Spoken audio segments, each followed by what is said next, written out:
ഇതാണ് ചൈനയിലെ ഫോഷാൻ.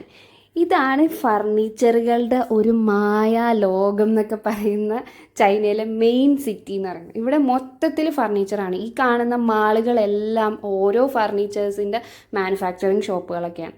ഇതിൻ്റെ ഉള്ളിൽ പല ഹോൾസെയിൽ ഷോപ്പുകാരുണ്ടാവും.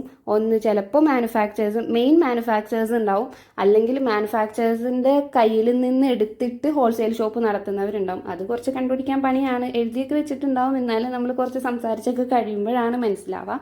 അപ്പോൾ ഇത് ഒരു ജില്ല മൊത്തം ഇതേപോലത്തെ കുറേ മാളുകളാണ്. ഈ മാളുകളിൽ മൊത്തം 1 നില 2 നില എല്ലാ നിലയിലും ഇതേപോലെ ഫർണിച്ചറുകൾ, പല രീതിയിലുള്ള പല ഡിസൈനിലുള്ള ഫർണിച്ചേഴ്സും കുറേ ഡെക്കർ ഐറ്റംസും എല്ലാം ഉൾപ്പെടുന്ന ഒരു ഷോപ്പാണ്. ഡെക്കർ ഐറ്റംസിൻ്റെ മെയിൻ സ്ഥലം ഇതല്ല, യിവു ആണ് മെയിൻ സെക്ഷൻ വരുന്നത്. പക്ഷേ യിവു എന്ന് പറഞ്ഞാൽ വേറൊരു സ്ഥലമാണ്. പക്ഷേ ഇവിടെ സാധനങ്ങളുണ്ട്. ഇപ്പോൾ നമ്മുടെ വീടുകളിലേക്കൊക്കെ പർച്ചേസ് ചെയ്യുന്നത്, ഇപ്പോൾ ആർക്കിടെക്ട്സും ക്ലയൻസും വരുന്ന സ്ഥലങ്ങളൊക്കെ ഇതാണ്. ഇവിടെയാണ് മെയിനായിട്ട് ആർക്കിടെക്ട്സ് ഫർണിച്ചേഴ്സൊക്കെ എടുക്കാൻ വരുന്നത്. അപ്പോൾ ഇവിടെ എന്തായാലും ഓരോ ഡെക്കർ ഐറ്റംസ് വീട്ടിലേക്ക്, ഇപ്പോൾ ഫർണിച്ചർ മാത്രമല്ലാണ്ട് ഇപ്പോൾ കണ്ടെയ്നർ നിറയ്ക്കാൻ വേണ്ടി പല സാധനങ്ങൾ, അതായത് വീട്ടിലേക്കുള്ള എല്ലാ 1 മുതൽ മൊത്തത്തിൽ ഡെക്കർ ഐറ്റംസ്, പല രീതിയിലുള്ള സാധനങ്ങൾ, ഫർണിച്ചർ, കബോർഡ് എല്ലാം ഇവിടെ നിന്ന് തന്നെ പർച്ചേസ് ചെയ്യാൻ പറ്റും. ഇങ്ങനെ ഓരോ സ്ഥലത്ത് ഇങ്ങനെ നടന്നാൽ തന്നെ ഇന്ന സാധനം എല്ലാം കിട്ടും. എന്നുവെച്ചാൽ നമ്മൾ ഉദ്ദേശിക്കുന്ന മിക്ക സാധനം ഇവിടെ ഉണ്ടാവും. നമ്മൾ കുറച്ച് നടക്കണം എന്നുള്ളൂ. അപ്പോൾ ഇവിടെ ഈ ഒരു ഷോപ്പുകളൊക്കെ കണ്ടു, ഇതെല്ലാം പല പല ഷോപ്പുകളാണ്. അപ്പോൾ നമ്മൾ ഇതിൽ കുറച്ച് നടക്കുമ്പോൾ തന്നെ ഇവർ വിളിക്കും, ഹായ് മാം, ഹായ് സാർ. അപ്പോൾ നമ്മൾ ജസ്റ്റ് അവിടെ പോയി നിന്നാൽ മതി. അവിടെ ഏതെങ്കിലും ഒരു സാധനത്തിൽ ഇരുന്ന് കഴിഞ്ഞാൽ തന്നെ അവരതിൻ്റെ ഒരു കാൽക്കുലേറ്റർ എടുത്തിട്ടൊന്ന് അതിൻ്റെ റേറ്റ് കാണിച്ചു തരും. ഡോളറിലായിരിക്കും കൂടുതലും കാണിക്കുക. അതായത് എല്ലാവരും വരുന്നുണ്ട്, യൂറോപ്യൻ രാജ്യങ്ങളിലുള്ള ആൾക്കാർ എല്ലാവരും പർച്ചേസ് ചെയ്യാൻ വരുന്നത് ഇവിടെ ആണല്ലോ.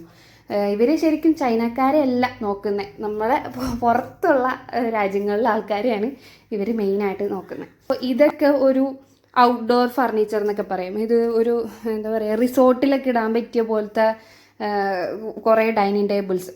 പിന്നെ ഇതൊരു വെറൈറ്റി ഷോപ്പാണ് ഞാൻ കണ്ടതിൽ വെച്ചിട്ട്.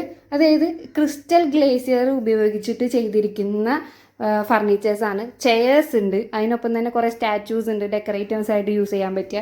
പിന്നെ അതിൻ്റെ തന്നെ ഡൈനിങ് ടേബിള്, അതിൻ്റെ ടീ പോയ്സ് എല്ലാം വരുന്ന ഒരു അടിപൊളി ഷോപ്പാണ്. ഇത് യൂറോപ്യൻ രാജ്യങ്ങളിലൊക്കെ ഹിറ്റാണ് ഈ സാധനം. പിന്നെ ഇതേപോലെ കുറേ ഡെക്കർ ഐറ്റംസ് ഉള്ള ഷോപ്പുകളുണ്ട്, കുറേ ആൻറ്റിക് ക്ലോക്സ്, അങ്ങനത്തെ രീതിയിലുള്ള ഡിസൈൻസ് ഉള്ള.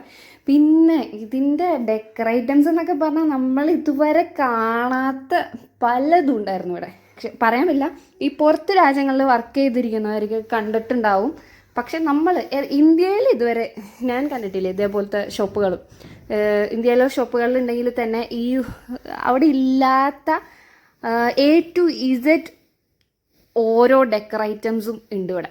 പിന്നെ കാർപ്പറ്റ്സ് എനിക്ക് തോന്നുന്നു ഇന്ത്യയിൽ നിന്ന് മേക്ക് ചെയ്ത് കൊണ്ടു ചെല്ലുന്നതാണെന്ന് തോന്നുന്നു. അത്ര റേറ്റ് കാര്യങ്ങളൊക്കെ ഉണ്ടായിരുന്നു. പിന്നെ ചിലത് അവരുടെ മേക്കിങ്ങിലുള്ളതുണ്ട്. പിന്നെ ഈ ഒരു ഷോപ്പുണ്ടോ, ഇത് ഒരു ആർട്ടിഫിഷ്യൽ ഫ്ലവേഴ്സ്, പിന്നെ പ്ലസ് ഈ ഈവൻറ്റ് മാനേജ്മെൻ്റൊക്കെ ചെയ്യുന്നവർക്ക് പറ്റിയ ഒരു അടിപൊളി ഷോപ്പായിരുന്നു. ഇതൊരു കാടിൻ്റെ ഉള്ളിലേക്ക് കയറി പോകുന്ന പോലെയാണ് അവർ സെറ്റ് ചെയ്തേക്കുന്നത്. പക്ഷേ ഇത് അവരുടെ ഷോപ്പാണ്. ഇത് മൊത്തം നല്ല രസമാണ്. അതിൻ്റെ ഉള്ളിൽ കയറുമ്പോൾ തന്നെ ഇതുപോലെ ഫുള്ള് അതേപോലെയാണ് അറേഞ്ച് ചെയ്തിരിക്കുന്നത്. ഒരു കാട്ടിലേക്ക് കയറി പോകുന്ന പോലത്തെ ഒരു അറേഞ്ച്മെൻ്റ് ആയിരുന്നു. ഇവിടെ ഇവരുടെ മൊത്തത്തിൽ ഈ ഈവൻറ്റ് മാനേജ്മെൻ്റ് ഒക്കെ ചെയ്യുന്നവർക്ക് ഉപകാരപ്പെടുന്ന പല സാധനങ്ങളുണ്ടായിരുന്നു. പിന്നെ ഒരു ഷോപ്പ് കണ്ടപ്പോൾ നമുക്ക് അവിടുത്തെ ഗ്ലോബ് ഇഷ്ടപ്പെട്ടു. കൂടുതലും ഈ ചൈനീസിലുള്ള ഗ്ലോബാണ് ഉണ്ടായിരുന്നത്. പിന്നെ നോക്കിയപ്പോൾ ഇംഗ്ലീഷിലുള്ളത് അവരെടുത്ത് തപ്പി തന്നു. കുറച്ച് നെഗോഷിയേറ്റ് ചെയ്തിട്ടാണെങ്കിലും നമ്മൾ 2 ഗ്ലോബ് വാങ്ങിച്ചു. അപ്പോൾ അവർ നമുക്ക് അത് പിടിക്കാനുള്ള എളുപ്പത്തിൽ പാക്കൊക്കെ ചെയ്ത് തന്നു. അപ്പോൾ ശരി, ബൈ. ഇത്രയേ ഉള്ളൂ വീഡിയോ. അപ്പോൾ ഇതാണ് ഏകദേശം ഒരു ഫോഷാൻ്റെ രൂപമൊക്കെ ഞാൻ ഈ വീഡിയോയിൽ കാണിച്ചിട്ടുണ്ട്. അപ്പോൾ അടുത്ത വീഡിയോയിൽ കാണാം. ബൈ.